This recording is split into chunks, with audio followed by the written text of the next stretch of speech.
these guys have told you that you are presidential material. But I'll take you to 2014, back to 2014. Takaridzirwa ngoma kumashist. Vanhu vachiramba kuti muite a mere secretary for women's affairs. Tikange tichabayiwa nemapanga kumaNicaland. Vanhu vachiramba kuti muite secretary for women's affairs. We face the same problems in Masvingo.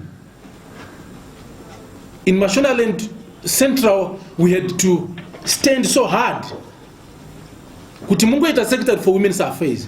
So munhu ari kukuudza kuti you can be president. Akafuga magumbezi mangani mukurota paari kuita. Because if people could resist you kuti muite secretary for women's affairs, chii chinoita kuti mufunge kuti you can be president.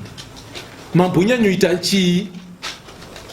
Tell us, besides kuva mukadzi wemutungamiri, chimwe chamakaita in the history part nenyika chimbori chii? What we know, some of us, is you are a hired spoiler. These guys have hired you. Like the president said, they know you are a rough swimmer. So they want you for that.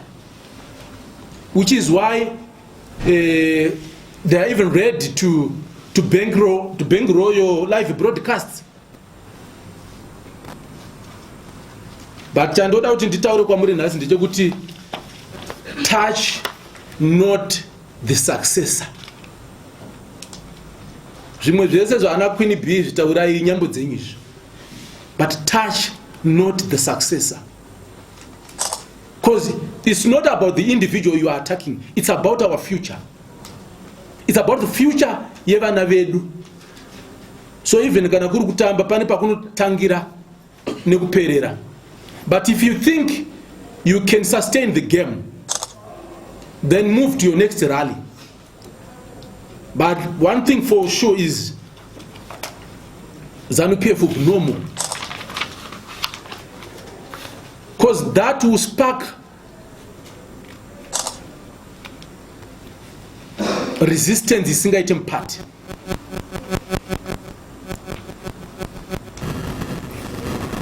And kana iriyo nzira yamada kupedza nayo career yemurume wenyu, then that's okay.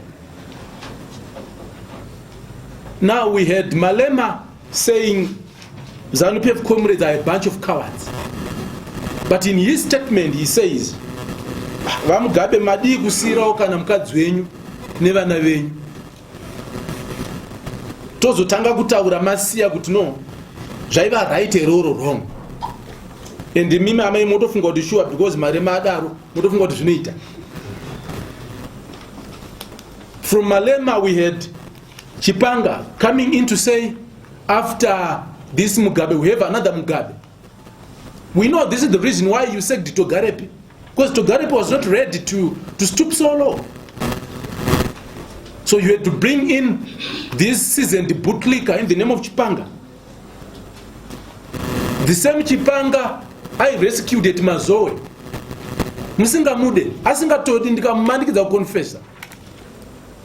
The same Chipanga Wandaka rescue and the national executive achida kudzingwa when I was supposed to have moved a motion of no confidence in the national executive, and I pretended I had a running stomach. And Tongai Kasukwere came after me for doing that, and is now the Chipanga Wamurakita minister. Togarepi, who had to go all the way kuya kuno kuinvite kuti mpinde mu politics, makamudzinga with no charge. Some of us became unpopular in the party for standing by you. Why we did that? We thought it was good because we knew we were so concerned about the future yenyu in the post-Mugabe era. So we wanted you to at least be somewhere where you can be able to protect the interest of the family. That's okay, fine.